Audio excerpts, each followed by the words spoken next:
Roseanne, kicked out of Hollywood, explores the controversy that led to Roseanne Barr's fall from grace. The 69-year-old comedian spent the documentary explaining her reasoning behind the tweet that led to the swift cancellation of her revived sitcom Roseanne.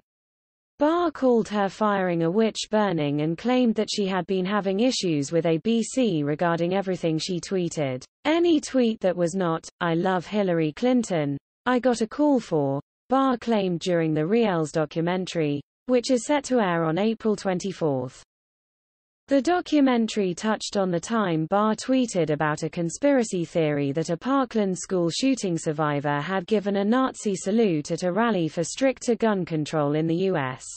Barr ended up removing the tweet at the time and issued a correction. "I removed it every time they called," Barr said. "And they called frequently." The comedian also admitted everyone was begging her to leave the social media app behind following multiple controversial moments. "Everyone was begging me to give up my Twitter. Everyone," Barr recalled. "My kids were trying to lock me out, but I wouldn't because it's like I just couldn't." Despite being pressured to leave the social media app, Barr said she couldn't do it. "I'm American and I'm not going to do it," she explained. "I'm a comic. I'm a bad girl. I'm too rock and roll.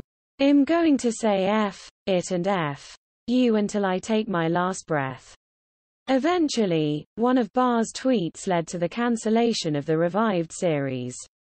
The Roseanne revival was initially a success, with the show being renewed for a second season. However, the show would be cancelled altogether 2 months later over Barr's social media behavior. In May 2018, Barr was fired from ABC and her show was cancelled abruptly after she tweeted a comment directed at former Obama aide Valerie Jarrett that was widely seen as racist. "I shoulda not did it, but by God, I was really that day," Barr said during the documentary.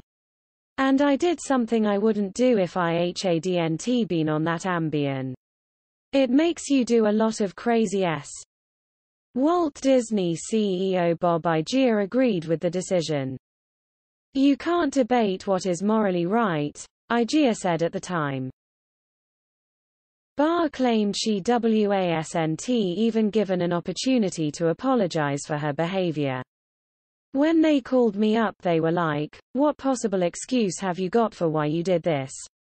Why you did such an egregious, unforgivable thing?' And I said, 'I have no excuse. The only thing is, I thought she was white.' And they said nothing back. And then I said, 'Let me go on The View tomorrow and explain it and apologize. I made a mistake.'" Barr slammed the decision as witch burning. "Witch burning is what it is," Barr said about her firing. "Intellectual witch burning. And arrogance and ignorance. All of the press of the United States, and the world and how they interpreted my tweet without any knowledge of the fact that I was sending it to a journalist in Iran about what was happening to the people in Iran.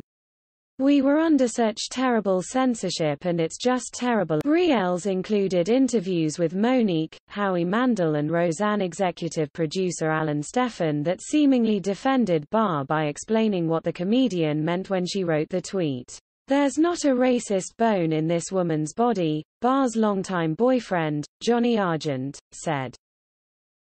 "I was called a racist," she says in the doc, more upset with the world than herself. "It was politically expedient for them to on my name.